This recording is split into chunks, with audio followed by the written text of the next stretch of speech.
Assalamualaikum warahmatullahi wabarakatuh.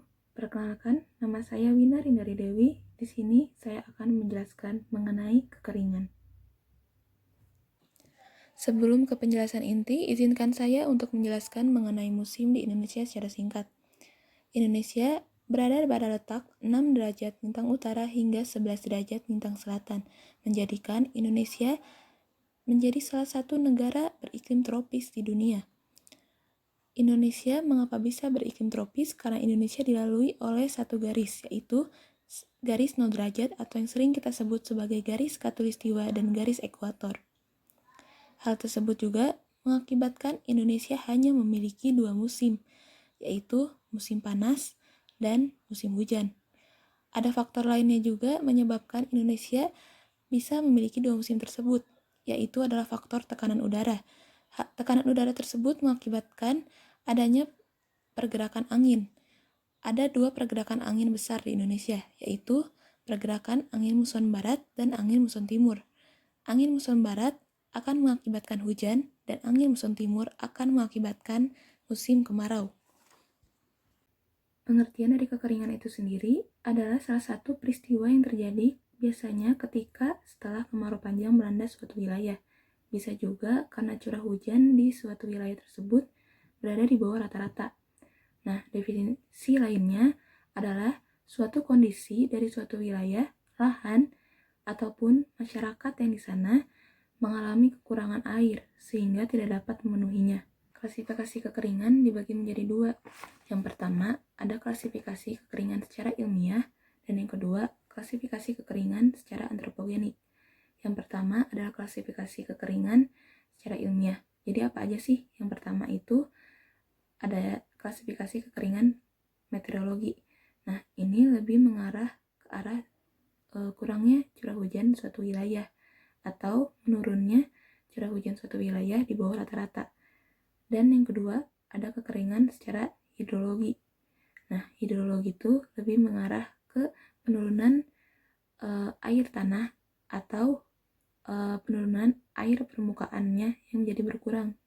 Biasanya karena curah hujan yang kurang dan juga kurang terserapnya air hujan. Yang ketiga adalah kekeringan secara agronomis. Sesuai namanya, ini lebih mengarah ke tanaman ya. Jadi kekeringan ini karena keringnya kandungan air dalam tanah sehingga pertumbuhan dari tumbuhan menjadi terhambat. Yang keempat adalah kekeringan sosial ekonomi. Ini merupakan kekeringan yang dampaknya kompleks sekali dari kekeringan-kekeringan sebelumnya, meteorologis, hidrologis, dan agronomis. Ini berdampak ke aspek sosial dan juga ekonomi. Nah, klasifikasi yang kedua secara antropogenik. Secara antropogenik itu apa aja sih? Antropogenik ini lebih ke arah penggunaan air yang terlalu berlebihan, itu yang pertama. Lalu yang kedua juga ada kerusakan dari kawasan lingkungan. Jadi kalau klasifikasi antropogenik ini lebih ke arah manusia yang menyebabkan dari kekeringan ini. Jika sebelumnya kita sudah mengetahui apa itu kekeringan, selanjutnya kita harus mengetahui juga tentang penyebab dari kekeringan itu terjadi. Yang pertama adalah tidak mengalami hujan. Suatu wilayah yang tidak mengalami hujan dalam kurun waktu tertentu pastinya akan mengalami kekeringan. Yang kedua, konsumsi air yang berlebihan. Ini merupakan salah satu dari sikap boros. Walaupun air masih tersedia sekarang, tapi setidaknya kita sebagai manusia harus bisa mengonsumsinya sebaik mungkin dan juga seefektif mungkin. Konsumsi air yang berlebih ini mengakibatkan juga jumlah air dari sumber air itu menipis. Yang ketiga adalah vegetasi suatu wilayah.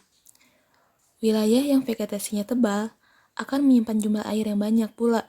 Berbeda dengan daerah yang gersang, air hujan yang turun akan kesulitan fungsinya untuk menyerap air. Berbeda dengan daerah-daerah yang subur, air hujan yang turun itu akan terserap dengan baik dan tersimpan juga di tanah. Karena fungsi dari akar-akar sendiri itu adalah menyimpan dan juga menyerap air. Selanjutnya adalah belum dapat mengelolanya suatu sumber air. Seperti yang kita tahu bahwa ada beberapa daerah yang belum bisa mengelola sumber air dengan baik, sehingga warganya harus berjalan kaki berkilo-kilometer untuk mencapai ke sumber air. Padahal sumber air tersebut bisa dikelola dengan baik dengan menggunakan pipa. Nah, di sini peran pemerintah harus digunakan. Pemerintah harus bisa mengedukasi masyarakat dan juga membantu masyarakat dalam pembuatan jalur-jalur air. Yang kelima adalah El Nino. El Nino ini adalah kemarau berkepanjangan. Dampak dari El Nino ini juga adalah kebakaran hutan. Karena El Nino ini terdampak dari kekeringan yang sangat parah.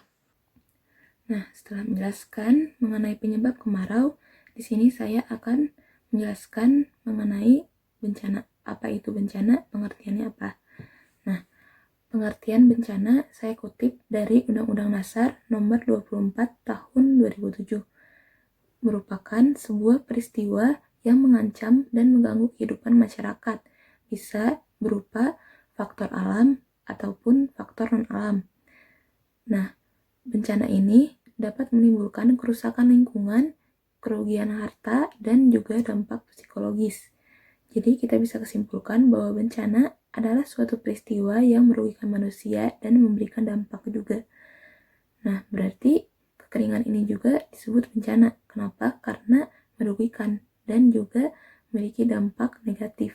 Ketahui tentang pengertian dari bencana, sekarang kita juga harus tahu dong dampak dan kerugian dari si kemarau ini. Kenapa kemarau bisa masuk dalam bencana?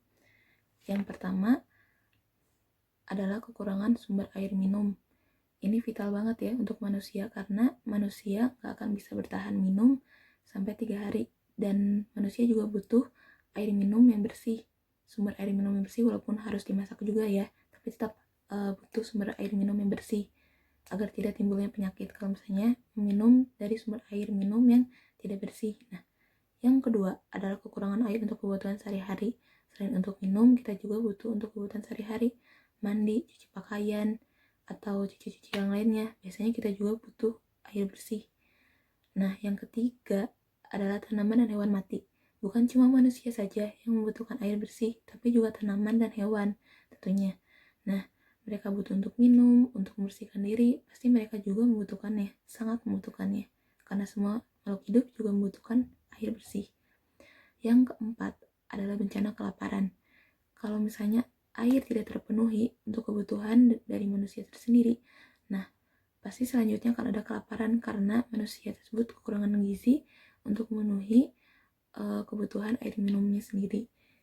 Biasanya bencana kelaparan ini terjadi di benua-benua Afrika. Nah, yang kelima adalah lingkungan kotor.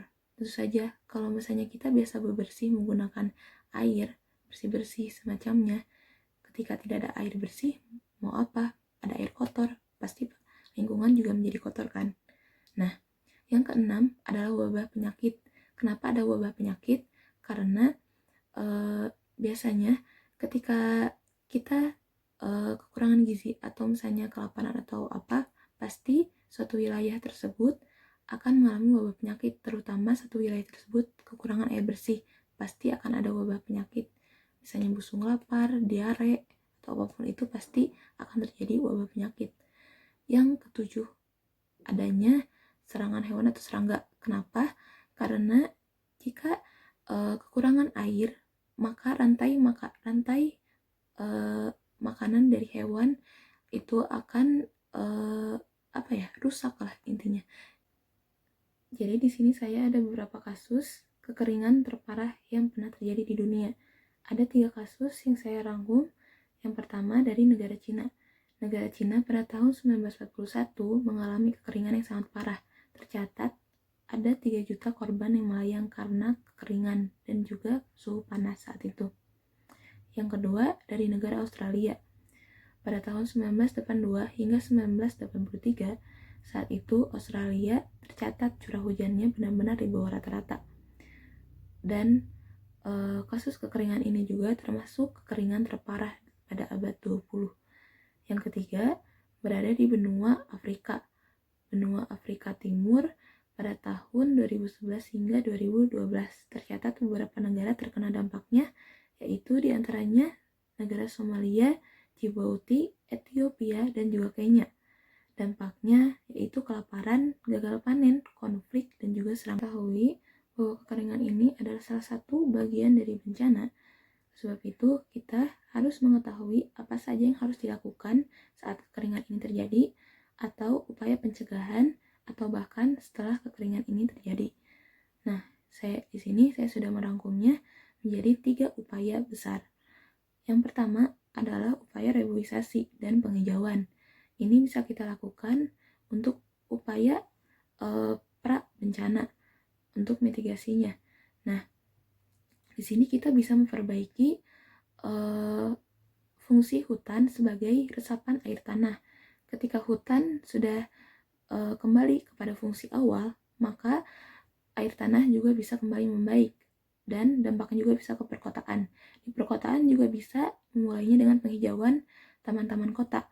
Dengan begitu, fungsi-fungsi kota walaupun tertutupi oleh beton secara keseluruhan, tapi ada beberapa titik di mana kota tersebut bisa meresap air hujan dengan baik, yaitu adanya taman-taman kota. Yang kedua, yaitu adalah pembuatan waduk dan juga bendungan.